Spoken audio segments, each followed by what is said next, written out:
So one thing is clear, why we need quantum mechanics to study the motion of other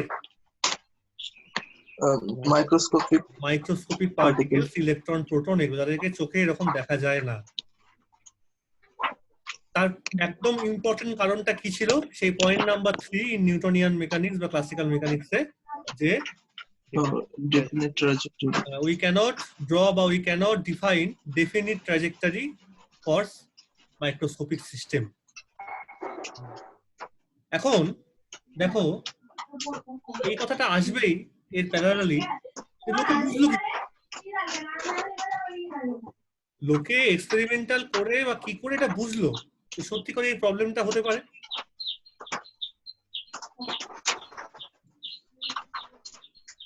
কৈলিকা join করছে, এক second দাঁড়াও, join করে নি।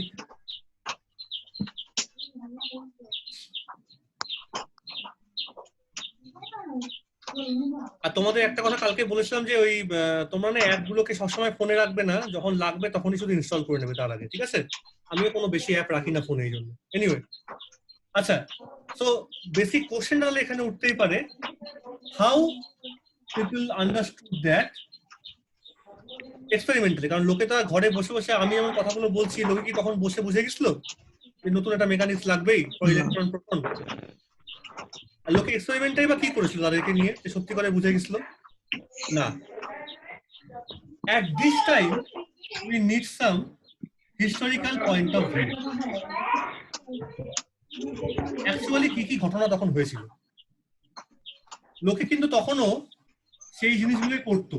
কোনটা? ওই রাদারফোর্ড মডেল অফ অ্যাটম। সবাই জানতো যে যে কোনো সাবস্টেন্স হোক, সলিড হোক, লিকুইড হোক, গ্যাস হোক, they are composed of atoms and atomic model is supported by Rutherford. তোমরা সবাই জানো রাদারফোর্ডের মডেলে কি বলেছে, যেটা পুডিং এর মতো, পায়েসের মতো একটা জিনিস, তার মধ্যে কতগুলো ইলেকট্রন ওই কিসমিসের মতো বসে আছে, সিম্পলি, আর কিছু নেই মডেলটার মধ্যে, ঠিক আছে? লোকে এটাই বিশ্বাস করতো ওই আপ টু দ্যাট টাইম, যতক্ষণ না পর্যন্ত বোর এসেছিল, সেটা পরে আসছে। হিস্টোরিক্যালি কি করে লোকে বুঝলো যে ওই ইলেকট্রন আবিষ্কার হয়ে গেছে বা প্রোটন আবিষ্কার হয়ে গেছে, স্যাডউইক বা সেসব সায়েন্টিস্ট আবিষ্কার করে ফেলেছে এইসব জিনিসপত্র, কিন্তু তখনও কি করে বুঝলো যে we need some different mechanics? না, লোকে ডাইরেক্ট বোঝেনি, লোকে অন্য কিছু কাজকর্ম করছিল, যেটা তোমাদের সিলেবাসের মডার্ন ফিজিক্সে প্রথমে পড়ানো হয়েছিল। লোকে কোয়ান্টাম মেকানিক্সে লাগবে এটাই বুঝতে পারেনি প্রথমে, লোকে সিম্পলি ডিসকাস করছিল ব্ল্যাক বডি রেডিয়েশন। সবাই তো পড়েছো?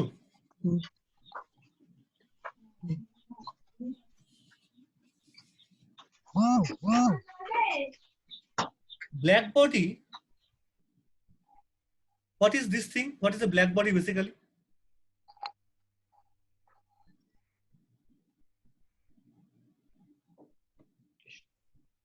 কেউ বলো।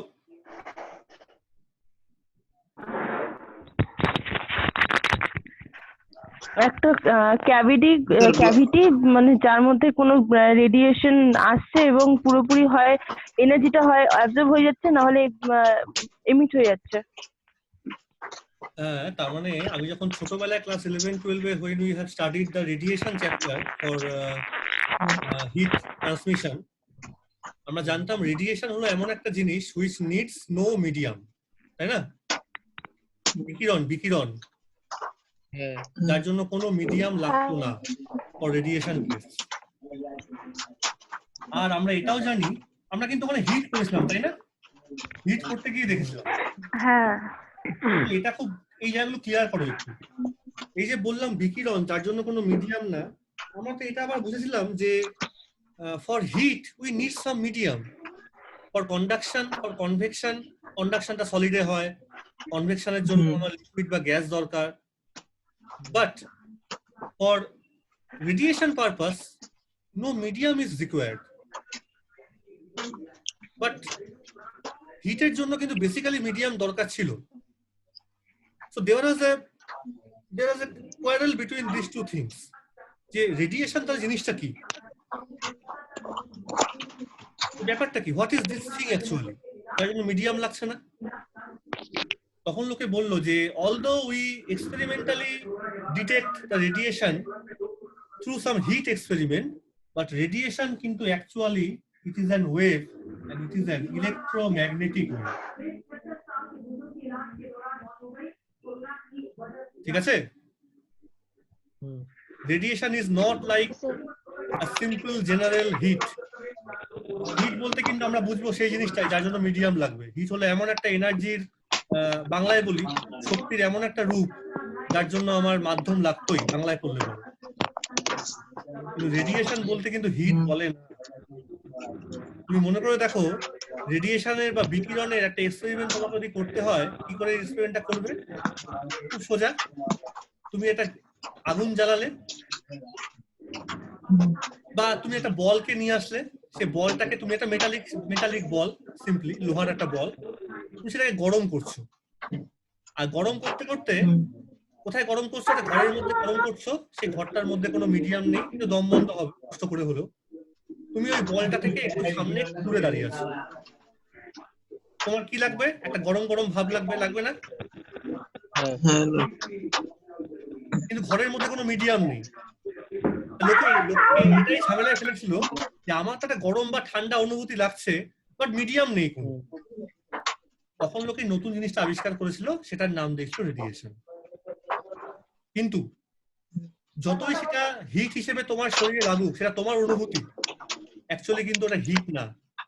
এই জিনিসটা ওই বডিটা থেকে আসছে, তাকে শুধু আমি নাম দেবো রেডিয়েশন। আর সেটার আসল মানে হচ্ছে ইলেকট্রো, সেটা কিন্তু আসলে একটা ওয়েভ। সেই ওয়েভটা কিরকম ওয়েভ? Electromagnetic wave. এখন দেখো, তুমি যে বলটাকে গরম করছো না, একটা বলকে গরম করলে পরে তার কালার গুলো কেমন হয়ে যায় আস্তে আস্তে? লাল হলো, নীল হলো, মানে বিভিন্ন কালারের দিকে শিফট হতে থাকে, তাই না? তাই তো? যত তুমি হিট ডেভেলপ করছো, যত গরম করছো, যেহেতু হিট একটা আছে, ওটা রেডিয়েশন চ্যাপ্টারটা পড়ানো হয়, ওটা গরম না করলে জিনিসটা অবজার্ভ করা যাবে না। যত একটা বলকে তুমি গরম করছো, একটা মেটাল বলকে, একটা কালার চেঞ্জ করে তো, রং চেঞ্জ হয় তো, লাল থাকে, তারপর নীল হয়। তাহলে আমি যদি এই ইলেকট্রোম্যাগনেটিক ওয়েভ, আমি যদি এটাকে ভাগ করি তার ওয়েভলেন্থ বা ফ্রিকোয়েন্সি অনুযায়ী, ধরো এইদিকে ওয়েভলেন্থ বাড়ছে আর এইদিকে ওয়েভলেন্থ কমছে। তুমি জানো ওয়েভলেন্থ মানে হলো ফ্রিকোয়েন্সির উল্টো, তার মানে এদিকে ফ্রিকোয়েন্সি কমবে আর এদিকে ফ্রিকোয়েন্সি বাড়বে। তাহলে আমরা লিখতে পারি একদম এই এন্ডে আর এই এন্ডে ভি, ভিজিওর,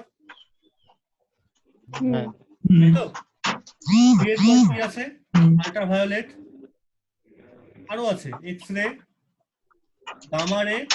গামারের পর কি আছে জানো? কসমিক রে, মহাকাশে পাওয়া যায়, বিভিন্ন তারাফাড়া থেকে বের হয়। আর রেডের এই পাশে কি আছে? ইনফ্রারেড, তারপরে মাইক্রোওয়েভ, তারপরে রেডিও ওয়েভ। আর বুঝতেই পারছো, তুমি যখন রেডিওয়ে গান টান শোনো, তখন অনেক দূর থেকে সাউন্ডটা আসে, কারণ ওয়েভলেন্থ অনেক বেশি। এটা সারা জীবন মনে রাখবে, কিন্তু ইলেকট্রোম্যাগনেটিক স্পেকট্রাম বলে এটাকে। এইটুকুন জায়গা তুমি শুধু চোখে দেখতে পাও, এইটুকুন জায়গা চোখে দেখা যায়, ভিজিবল। এটা রেঞ্জ হলো ওই ওয়েভলেন্থের 4000 থেকে 8000 অ্যাংস্ট্রম। বাকি ওগুলো চোখে দেখা যায় না, তাই জন্য আমরা ওগুলোকে লাইট আর বলি না। লাইট কথাটা খুব ঝামেলার জিনিস, লাইট বলাও যায় না। লাইট মানে শুধুমাত্র ভিজিবল জোনটাকে আমরা চলতি কথায় বলি, চলতি কথায় মাথায় রাখতে হবে কিন্তু, ঠিক আছে? অ্যাকচুয়ালি কি এগুলো? Electromagnetic wave. বল কি বলছিস, কি বলছিস বল। ঠিক আছে, আচ্ছা। তা রেডিয়েশন মানে হলো ইলেকট্রোম্যাগনেটিক ওয়েভ, সোজা কথা। তুমি গরম করছো, তুমি সেই ওয়েভটাকেই অনুভব করছো, আর কিচ্ছু না। তুমি অনুভব করতে পারছো এবং চোখে দেখতে পাচ্ছ আস্তে আস্তে। শক্তির বিভিন্ন রূপ তুমি চোখে দেখছো ওখানে, কিন্তু আর কিছু না। এইবার দেখো, লোকে যখন এই জিনিসটাকে থিওরিটিক্যালি এক্সপ্লেন করার চেষ্টা করেছিল রেডিয়েশন ব্যাপারটাকে, তখন লোকে একটা স্পেশাল কাইন্ড অফ রেডিয়েশনের কথা বলেছিল, that is called black body radiation. আচ্ছা, আরেকটা কথা বলি, ইলেকট্রোম্যাগনেটিক ওয়েভ তোমরা ছোটবেলায় একটু পড়তে ক্লাস 11-12-এ, এই ওয়েভটা কি দিয়ে তৈরি হয়? এই ওয়েভটা তৈরি হয় ইলেকট্রিক ফিল্ড দিয়ে আর ম্যাগনেটিক ফিল্ড দিয়ে, ঠিক আছে? সাধারণত জেনারেলি যে কোনো ওয়েভ যখন তৈরি হয় বুঝতে হবে এখানে একটা ভাইব্রেশন বা অসিলেশন হচ্ছে, সিম্পল হারমোনিক অসিলেশন সেখানে আছে, ঠিক আছে? মিডিয়াম থাকলে পরে মিডিয়ামের কণাগুলোই সেখানে নড়ে যাচ্ছে, একজন অন্যজনকে ধাক্কা দিচ্ছে, সেটা পরের জনকে ধাক্কা দিচ্ছে, এইভাবে ওয়েভটা প্রপাগেট করছে। কিন্তু যখন ইলেকট্রোম্যাগনেটিক ওয়েভ, কোনো মিডিয়াম সেখানে দরকার নেই, সেখানে কিন্তু কোনো রকম পার্টিকেল নড়াচড়া করবে না, সেখানে কে ভাইব্রেট করছে? দুটো জিনিস, একটা হচ্ছে ইলেকট্রিক ফিল্ড আর একটা ম্যাগনেটিক ফিল্ড। ছবি আঁকলে এইরকম, ধরো ইলেকট্রিক ফিল্ডটা এদিকে ভাইব্রেট করছে এই বরাবর, আর ম্যাগনেটিক ফিল্ডটা এই বরাবর করছে জেড অ্যাক্সিসে, এটা হচ্ছে ওয়াই অ্যাক্সিস, এটা হচ্ছে এক্স অ্যাক্সিস, তাহলে ওয়েভটা প্রপাগেট করবে কিন্তু জেড অ্যাক্সিস। আর এই ধরনের ওয়েভকে কি বলে? ট্রান্সভার্স ওয়েভ, তির্যক তরঙ্গ, সব পড়ো ছোটবেলায় এগুলো। আর একটা কি তরঙ্গ হয়? অনুদৈর্ঘ্য তরঙ্গ, লঙ্গিচুডিনাল ওয়েভ, যার মানে হচ্ছে যেদিকে কাঁপবে, কে কাঁপছে? কাঁপছে হচ্ছে সোর্স গুলো। সোর্স মানে কি? যদি মিডিয়াম থাকে, মিডিয়ামে পার্টিকেল গুলোই হচ্ছে সোর্স। যেমন বাতাসের মধ্যে তুমি ফু দিচ্ছ, সাউন্ডটা আস্তে আস্তে যাচ্ছে, একটা বাঁশি বাজছে, বাতাসের মধ্যে কণাগুলো সেখানে নড়ে যাচ্ছে, যেদিকে নড়ছে সেদিকেই যাবে, তার জন্য মিডিয়াম আছে। জলের মধ্যে ঢিল ছুটছো, যেদিকে ঢিল ছুটবে সেদিকেই জলটা ধপধপ করতে করতে এগিয়ে যাবে, বুঝতে পারছো? একমাত্র এটার জন্য যেখানে মিডিয়াম লাগে না সেইখানে কারা কাঁপছে? এখানে কাঁপছে হচ্ছে electric field vector, magnetic field vector. আমাকে একটা প্রশ্নের এখানে উত্তর দাও তো, যে কোনো ওয়েভ বা যে কোনো জিনিস তৈরি করতে একটা সোর্স লাগে তো, উৎস তো লাগে। জলের মধ্যে ঢিল ছুটছো, ঢিলটাই হচ্ছে সেখানে সোর্স, জলে ধাক্কা দিচ্ছে গিয়ে, জলের অণুগুলো সেখানে সোর্স। তুমি বাঁশি বাজাচ্ছ, তাহলে বাতাসের মধ্যে অণুগুলো হচ্ছে সোর্স। সো টেল মি, যখন ইলেকট্রোম্যাগনেটিক ওয়েভ জেনারেট হচ্ছে, তড়িৎচুম্বকীয় তরঙ্গ, তাহলে এখানে কোন সোর্স বসে আছে যার থেকে ইলেকট্রিক ফিল্ড আর ম্যাগনেটিক ফিল্ড দুটোই তৈরি হচ্ছে? বলতে পারবে?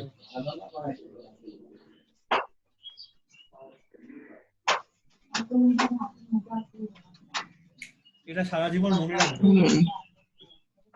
এখানে একটা অসিলেটিং জিনিস আছে, that is an oscillating dipole. Dipole তো পড়েছো? আমি তো পড়েছিলাম না? হ্যাঁ, ইলেকট্রোস্ট্যাটিক্সে ডাইপোল পড়িয়েছিলাম, সেটা ছিল স্ট্যাটিক ডাইপোল, নোট ছিল না। যদি ডাইপোলটা এবার নড়া শুরু করে সিম্পল হারমোনিক্যালি, চার্জ নড়ছে, ডাইপোল মানে দুটো চার্জ তো, কত ফিজিক্স যে আছে এর মধ্যে শেষ নেই। ডাইপোল নড়ছে মানে চার্জ গুলো নড়ছে, চার্জ নড়া মানে কারেন্ট, আর কারেন্ট থাকা মানে ম্যাগনেটিক ফিল্ড, তাই না? আর ডাইপোল ইটসেলফ আছে মানে ইলেকট্রিক ফিল্ড তো আছে, এই জন্য এই কথাটা ইউজ করা হয়। এটাই সত্যি কথা, যে oscillating dipole is a source of electromagnetic radiation. সারা জীবন মনে রাখবে, যেটা আছে কোনোভাবে এটা সোর্স এখানে তৈরি হয়েছে। কি করে সেটা তৈরি হলো সেটা পরের কথা, আমি অত ডিটেলসে যাচ্ছি না। যাই হোক, তাহলে এই যে এত বলছি রেডিয়েশন রেডিয়েশন, আমরা আদতেও কিন্তু হিটের সঙ্গে বেসিক্যালি কোনো সম্পর্ক ডিটেলসে নেই, কিন্তু হিট চ্যাপ্টারে কেন আমরা পড়ি ওটা? কারণ তুমি প্রথম জীবনে বুঝতে পেরেছো রেডিয়েশন ব্যাপারটা ওই হিট থেকে। জিনিসটা গরম না করলে তুমি বুঝতে পারো না, ঠিক আছে? যেমন একটা বাচ্চাকে পড়াতে গেলে পরে একটু বকাঝকা করতে হয় যতক্ষণ না পড়াশোনাটা বুঝতে পারছে। ওকে তো আর বলে লাভ নেই, বাবা পড়াশোনা কথা চাকরি পাবি, চাকরি করবো না, বাবা মা তুমি খাওয়াবে আমাকে। তাই আমার ছেলেটা বলে যাচ্ছে, এখন পড়াতে পারছি না, যে হবে কে জানে এরপরে। যাই হোক, আবার চলে এসো ব্ল্যাক বডি রেডিয়েশনে। ব্ল্যাক বডি কথাটার মানে হচ্ছে, একটু কৈলিকাও বলছিল, এরকম কোনো বডি কিন্তু দুনিয়াতে নেই, যদিও তুমি তৈরি করতে পারো বাড়িতে ক্লোজ টু ব্ল্যাক বডি, ওই খুব কালো রং করে দিলে একটা বডিকে, বা খুব কালো রং করে একটা বক্স বানিয়ে ছোট্ট ছিদ্র করে দিলে, যাতে কোনো জিনিসপত্র যদি এর মধ্যে ঢুকে যায় তাহলে ক্যাপচার হয়ে যায়, বেরোতে পারবে না। ব্ল্যাক বডি কি করে তৈরি করে আমার কাছে অতটা ইম্পর্টেন্ট না, কিন্তু ঠিক আছে, আমি ধরে নাও যে তুমি একটা ব্ল্যাক বডি তৈরি করেছো। দেখতে ধরে নাও ওরকম একদম কুচকুচে কালো, সিম্পলি, আর কিছু না, আপাতত ফর দ্য টাইম দিই। আসল ডেফিনেশন কি তোমাকে কোয়েলিকে একটু আগে বললো, যেটা এমন একটা বডি যে শুধুমাত্র ইন্টারঅ্যাক্ট করবে only with some electromagnetic radiation। ঠিক আছে, অর্থাৎ যদি এই বডিটার ওপর কোনো ওয়েভ এসে ফেলো, লাইট হোক, লাইট ফাইট কথা বলবো না, যে কোনো ওয়েভ এসে পড়লো, সে ওয়েভটার সঙ্গে ইন্টারঅ্যাক্ট করবে যে ওয়েভটা হচ্ছে ইলেকট্রোম্যাগনেটিক ওয়েভ।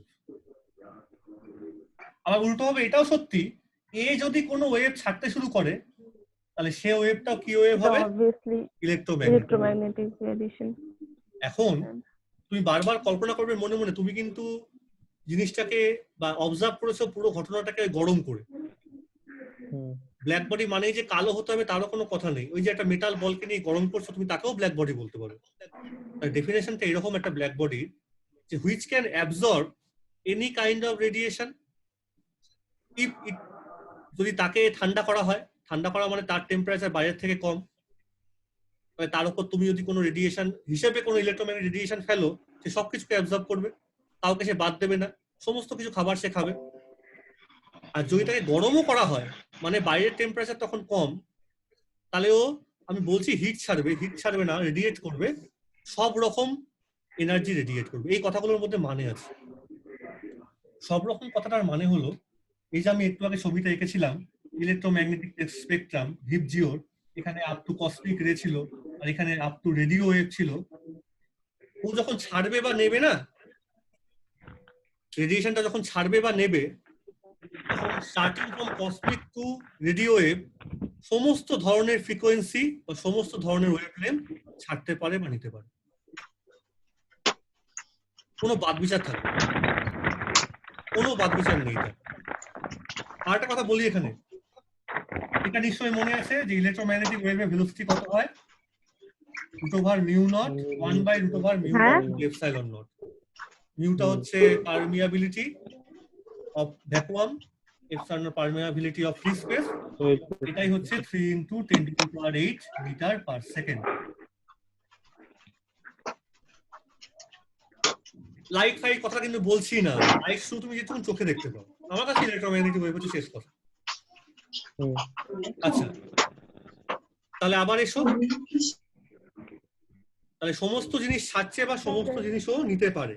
এখন দেখো, তুমি যে এক্সপেরিমেন্টটা করবে, আমার অ্যাবজর্পশনের চেয়ে না এমিশন ব্যাপারটা নিয়ে এক্সপেরিমেন্ট করা ভালো, কারণ এমিশন ব্যাপারটা তুমি চোখে মোটামুটি দেখতে পাও, এটা ছাড়েও, কারণ কতটা নিচ্ছে জানতে গেলে তোমাকে তো তার মধ্যে বসে থাকতে হবে, সেটা তো করা সম্ভব না।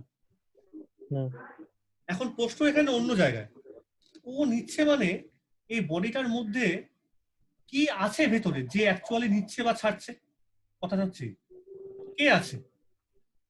একটা ব্ল্যাক বডি ডেফিনেশন দিলাম যে সবকিছু নিতে পারে বা সবকিছু ছাড়তে পারে, আমরা সমস্ত ফ্রিকোয়েন্সি যা ওর ওপর পড়বে ও সব নিয়ে নিতে পারে, বা যখন তুমি ওকে হিট আপ করবে তখন সমস্ত ফ্রিকোয়েন্সি ছাড়তে পারে, কোনো অসুবিধা নেই। এটাও সঙ্গে সঙ্গে মনে রেখো, যেটা বলার জন্য বলছিলাম, যে সিটা কিন্তু সবসময় নিউ ইনটু ল্যামডা, হ্যাঁ, এটা মনে রাখবে। ফ্রিকোয়েন্সি বাড়লে ল্যামডা কমবে, ল্যামডা বাড়লে ফ্রিকোয়েন্সি কমবে। এনিওয়ে, প্রশ্নটা বোঝো, ব্ল্যাক বডির মধ্যে কি আছে বা কারা আছে যারা এই কাজটা করছে, দেওয়া বা নেয়ার, অ্যাবজর্পশন বা এমিশনটা করছে কারা? তুমি তো ওর উপর এই ওয়েভটাকে ফেলছো, কে টানছে ভিতরে? অ্যাবজর্বটা করবে কে? কেউ বসে আছে? হ্যাঁ,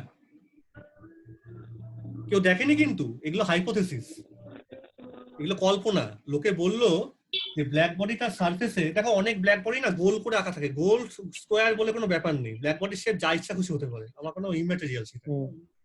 ব্ল্যাক বডির সারফেসে সবসময় মনে রাখবে কতগুলো অসিলেটর বসে আছে, এই জিনিসটা কেন কল্পনা করা হয়েছিল? কারণ যেহেতু ইলেকট্রোম্যাগনেটিক ওয়েভ নিজে তৈরি হচ্ছে অসিলেশন থেকে, একটু আগেই বললাম ডাইপোল না থাকলে পরে ওয়েভ তৈরি হবে না, ঠিক আছে? তার মানে তুমি বুঝতেই পারছো, তুমি যখন ব্ল্যাক বডিকে গরম করছো, সে যখন রেডিয়েট করছে, তার মানে ওর মধ্যেও নিশ্চয়ই এরকম ডাইপোল আছে। তার মানে basically is a collection of dipoles. সোজা কথা। তাছাড়া তুমি কল্পনা করতে পারো না, তোমাকে ভাবতেই হবে এই জিনিসটা। ডাইপোল কথাটা আমরা বলবো না, তার বদলে আমরা কি লোকে ইউজ করেছিল, বলবো না ডাইপোল ভাববো, ডাইপোল কথাটা বলবো না, হ্যাঁ ডাইপোলটা ক্রস। আমরা বলবো যে দেয়ার আর সার্টেন ইমাজিনারি কাল্পনিক oscillators on the surface of a black, যারা সারাক্ষণ নড়াচড়া করে যাচ্ছে, এইবার যদি বাইরে থেকে কোনো রেডিয়েশন এসে পড়ে, মানে ইলেকট্রোম্যাগনেটিক রেডিয়েশন, তখন ও দেখবে না কত ফ্রিকোয়েন্সি বা কত ওয়েভলেন্থ এসে পড়ছে, ওর ইচ্ছা মতো যা ইচ্ছা খুশি অ্যাবজর্ব করে নিতে পারে। হ্যাঁ, একটা কথা এখানে মনে রাখতে হবে, এই অ্যাবজর্পশনটা বা এমিশনটা হবে রেজোনেন্স প্রসেস দিয়ে। তোমরা রেজোনেন্স পড়েছো যে একটা ড্যাম্পিং সিস্টেমে রেজোনেন্স জানো তো? একবার বলুন একবার। রেজোনেন্স কথাটার মানে কি? তুমি যখন সরল দোলগতি পড়েছিলে,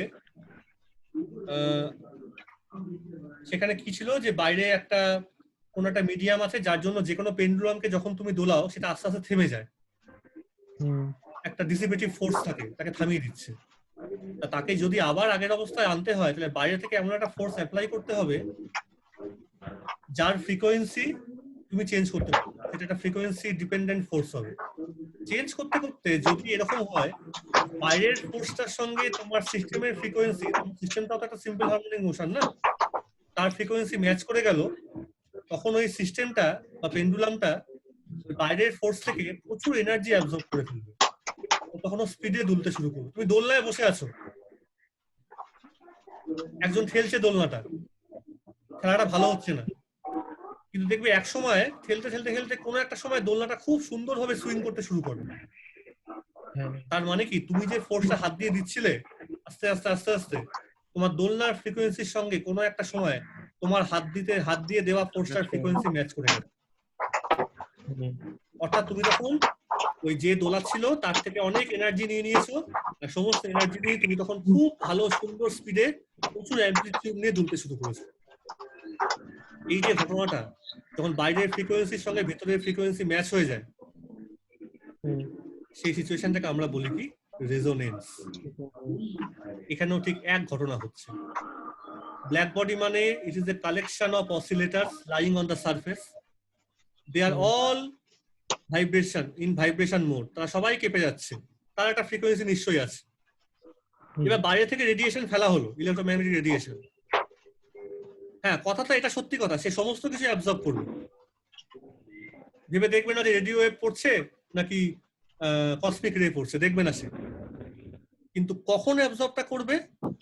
যখন শুধুমাত্র তার ফ্রিকোয়েন্সির সঙ্গে বাইরের ওয়েভটার ফ্রিকোয়েন্সি ম্যাচ করে যাবে। বোঝা গেল কি বললাম? অর্থাৎ রেজোনেন্স হবে। এইবার একটা কথা বলি, কনসেপ্টটা ক্লিয়ার রাখো, সারফেসটার মধ্যে কিন্তু অনেকগুলো এরকম কোটি কোটি অসিলেটর আছে, কোটি কোটি। সবার কিন্তু ফ্রিকোয়েন্সি একরকম না, সবার ফ্রিকোয়েন্সি একরকম না, 0 থেকে শুরু করে ইনফাইনাইট অবধি ফ্রিকোয়েন্সি আছে। এবার যে রেডিয়েশনটা এসে পড়ছে তারও তো ফ্রিকোয়েন্সি রেঞ্জ এরকম, 0 মানে হচ্ছে রেডিও ওয়েভ ধরো, আর কসমিক রে মানে ফ্রিকোয়েন্সি ইনফিনিটি। তাহলে যার ফ্রিকোয়েন্সি 0 যে অসিলেটরটার, সে এটাকে অ্যাবজর্ব করবে, যার ফ্রিকোয়েন্সি ইনফিনিটি সে একে অ্যাবজর্ব করবে, কিছুই না। তার মানে রেজোনেন্সটাও কিন্তু সিলেক্টিভ রেজোনেন্স হবে। হ্যাঁ, এখন কোনটার ফ্রিকোয়েন্সি 0 আর কোনটা ইনফিনিটি তা তুমি জানো না, এটা তো বোঝা মুশকিল। এই জন্য যখন ক্যালকুলেশনটা করা হয় তখন আমরা অ্যাভারেজ নিয়ে কাজকর্মগুলো করি। 0 থেকে ইনফিনিটি সমস্ত কিছু এসে পড়ছে ফ্রিকোয়েন্সি, এবার তুমি ক্যালকুলেশনটা করো, অ্যাভারেজ কত ফ্রিকোয়েন্সি এসে পড়লো বা অ্যাভারেজ কত এনার্জি অ্যাবজর্ব হলো, ডু দ্যাট ক্যালকুলেশন। আমি ক্যালকুলেশনটা এই মোমেন্টে একটু স্কিপ করব, কারণ এই ক্যালকুলেশন আশা করছি তোমরা বাড়িতে করেছো বা বইপত্রে আছে। না পারলে আমাকে বলবে, সেটুকুন সময় দেখানো যাবে। আমি একটু বলি এই কথাগুলো কি করে আসে, বা এক্সপ্রেশনটা ডাইরেক্ট লিখছি।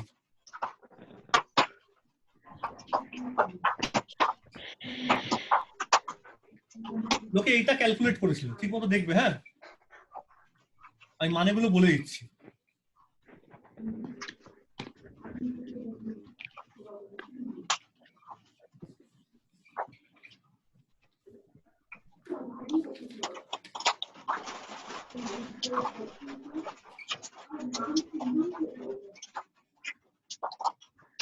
সরি, একটু ভুল লিখলাম এখানে।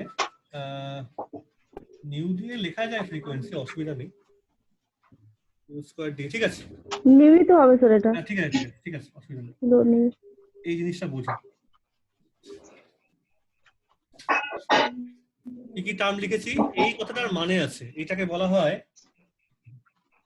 অ্যামাউন্ট অফ, মুখে বলছি, amount of energy, amount of energy absorbed or emitted by the black body. দেখো, প্রচুর ফ্রিকোয়েন্সি তো বললাম না এসে পড়ছে, তুমি তো সবগুলো ক্যালকুলেট করতে পারবে না। তোমার একটা ক্যালকুলাসের মতো জিনিস চাই, একটা রেঞ্জের মধ্যে তোমাকে ক্যালকুলেটটা করতে হবে। তারপর তুমি লিমিট ইউজ করে ইন্টিগ্রেশনটা করো, টোটাল কত হলো। যখন তুমি গুনতে পারো না, কোটি কোটি জিনিস এসে পড়ছে, প্রচুর জিনিসপত্র আছে, ইউ নিড দ্য ক্যালকুলাস, তখন রেঞ্জ ইউজ করা হয়, রেঞ্জের পরে ইন্টিগ্রেশন করা হয়। তাহলে আমরা এখানে বলবো amount of energy absorb or emit, যা ইচ্ছা বলতে পারো, ইন দ্য রেঞ্জ। রেঞ্জটা কত? নিউ থেকে নিউ প্লাস ডি নিউ। এই ছোট্ট একটু রেঞ্জের মধ্যে যখন প্রচুর জিনিসপত্র এসে পড়ছে, অনেক কিছু এসে পড়লো, তুমি ছোট্ট একটু রেঞ্জ দিলে, যেখানে ফ্রিকোয়েন্সি ডোমেনটা হচ্ছে এরকম, সেইটুকুন জায়গার মধ্যে কতটা, যে সেইটুকুন জায়গার মধ্যে বা সেইটুকুন ফ্রিকোয়েন্সি নিয়ে যে ওয়েভটা পড়বে ওর ওপর, বা যে ওয়েভটাও ছাড়বে, তার এনার্জিটা হবে, লিখবো হচ্ছে এটা দিয়ে U nu D nu, capital U. সেটা ইকুয়াল টু কত? 8 pi capital V by C cube nu square D nu. Capital ভিটা হচ্ছে ব্ল্যাক বডিটার টোটাল ভলিউম, ব্ল্যাক বডির টোটাল ভলিউম। সেটা কিউব হলে এল কিউব, স্ফিয়ার হলে 4/3 পাই আর কিউব, যা ইচ্ছা খুশি। কিন্তু আমি কি করেছি, একটা এপসাইলন বার লিখেছি। এপসাইলন বার মানে ওই যে ব্ল্যাক বডিটা কতগুলো অসিলেটর দিয়ে তৈরি হয়েছে, তারা তো সবাই কেঁপে যাচ্ছিল, তাদের তো প্রত্যেকে এনার্জি আছে। তুমি তো প্রত্যেকে এনার্জি হয়ে ক্যালকুলেট করতে পারো না, কোটি জিনিস আছে। So you need the average energy of the oscillator, average energy of the oscillator.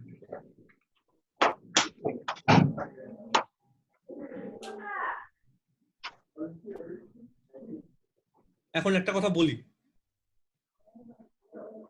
এই যে ক্যালকুলেশনটা আমি লিখলাম 8 pi V by C cube nu square D nu, জানো কোত্থেকে এসছে এটা?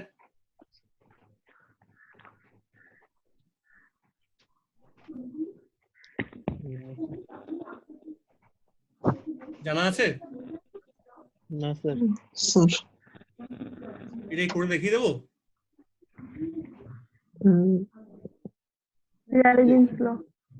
সেটা পরের কথা।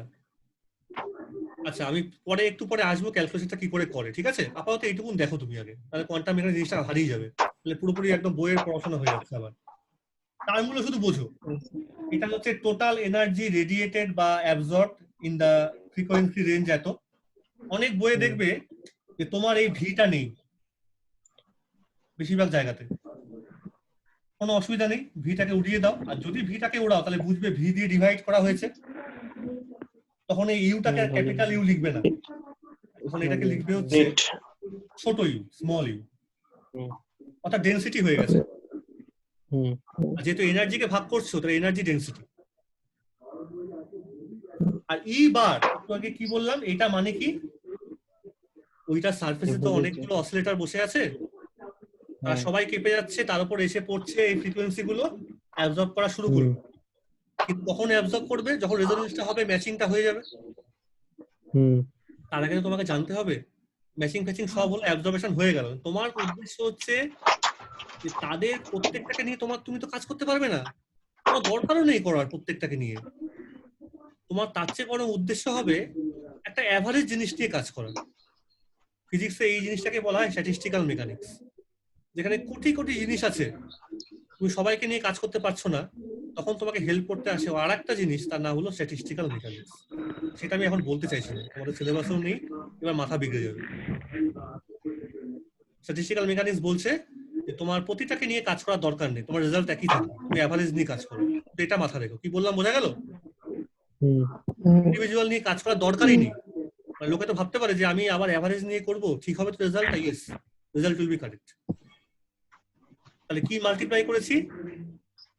আসলে কি জানো, একটা কথা একটু বলি এখানে, একটু বলা দরকার, যে এই জায়গাটার মধ্যে না, এইটা মানে হচ্ছে অ্যাকচুয়ালি, আমি যদি ভি দিয়ে লিখি, ক্যাপিটাল ভিটা থাকে, দিস রিপ্রেজেন্টস, আমি ছোট দিয়ে লিখি, তাই ভিটাকে উড়িয়ে দিলাম, যাক, এটা হবে হচ্ছে এন নিউ ডি নিউ।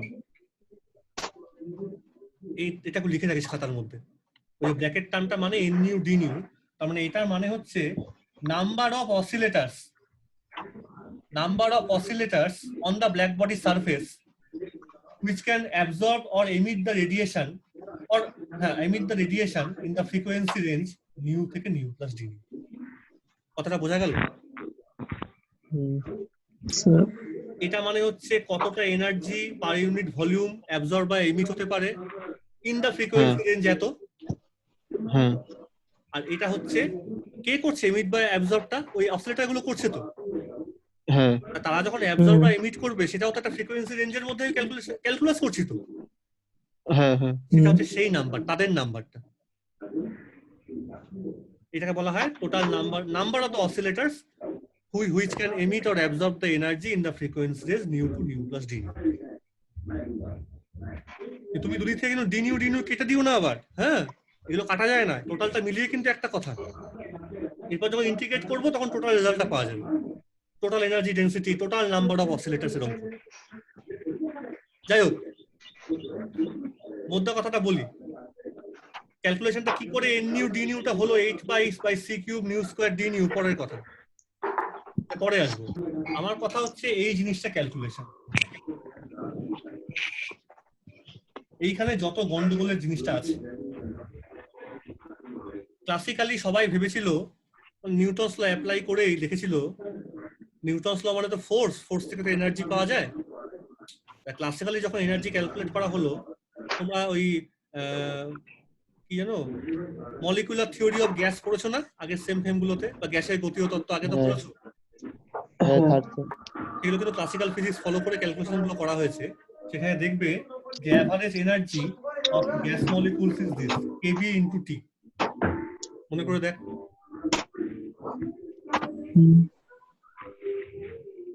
এটাকে বলা ইকুইপার্টিশন থিওরেম ছিল কিন্তু। বা এটা শুধু মনে রাখিস যে থিওরেমটা এটাই বলছে যে ক্লাসিক্যালি যে কোনো অসিলেটর, এগুলো তো অসিলেটর গুলো বসে আছে উপরে, ক্লাসিক্যাল ফিজিক্স বলছে সমস্ত ক্লাসিক্যাল অসিলেটর যেখানে একটা কালেকশন অফ অসিলেটর আছে, তাদের অ্যাভারেজ এনার্জি হবে kB ইনটু T। কারণ তারা কেঁপে যাচ্ছে। এবার তুই জানিস যে যদি তারা থেমে থাকে, যখন টেম্পারেচার অ্যাবসলিউট 0 হয়, তখন কারো এনার্জি থাকে না। যেহেতু তাপমাত্রা বাড়াচ্ছিস, তখন নড়তে শুরু করে, যে কোনো একটা সলিডের মধ্যেও সত্যি কথা এটা। বা তাপমাত্রা বাড়লে গ্যাসের অণুগুলো মুভ করতে শুরু করে, তাই না? তুই যদি হিট না দিস, কেউ কি মুভ করবে? না। সলিড হোক, লিকুইড হোক, গ্যাস হোক, ভেতরে অনুপূর্ণগুলো কেউ মুভ করবে না, হিট দেওয়ার পরেই মুভ করতে শুরু করে। ওই ধারণা থেকে লোকে বলেছিল যে অসিলেটর গুলো যদি ক্লাসিক্যাল ফিজিক্স ফলো করে, তারাও এখন গ্যাস মলিকুলের মতোই, তাদেরকেও তুমি যদি একমাত্র হিট দাও তাহলেই মুভ করবে। এবং যেহেতু কোটি কোটি মলিকুল বা কোটি কোটি অসিলেটর আছে, তাদের প্রত্যেকে আমি ক্যালকুলেট করতে পারবো না, কিন্তু অ্যাভারেজ এনার্জিটা হবে হচ্ছে এইটা, Boltzmann constant into the absolute temperature of the whole chemistry. এর বেশি কথা বলা যাবে না এই মোমেন্টে। তাহলে তুমি এই এপসাইলন বারের জায়গায় তুমি কি বসিয়ে দেবে? তুমি বসিয়ে দেবে হচ্ছে কেবিটি। আর এই পুরো লটাকেই তখন বলা হবে র্যালে জিন্স ল।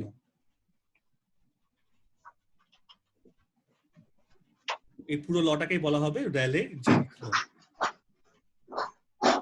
তার মানে ব্ল্যাক বডি রেডিয়েশন যেটা আমরা জানতাম বা যেটা আমরা ম্যাথমেটিক্যাল দরকার ছিল সেটা ক্লাসিক্যাল ফিজিক্স অনুযায়ী এই ফর্মুলাটা ফলো করে। আবার বলছি, energy absorbed or emitted in the frequency range এত, আর এটা হচ্ছে number of oscillators lying on the black body surface or inside the black body in that same frequency range. কি করে হলো সেটা যদি অসুবিধা হয় পরে ক্যালকুলেশন করে দেখিয়ে দেবো। তার সঙ্গে কি মাল্টিপ্লাই করেছি, যতগুলো আছে তাদের ইনটু এনার্জি, টোটাল তুমি তো টোটাল এনার্জি পাবে, তাই তো? 5 জন আছে, তাদের অ্যাভারেজ বয়স 70, তো টোটাল বয়স কত হলো? 5 × 70। আমি তাই তো করেছি, সবারটা নিয়ে লাভ নেই।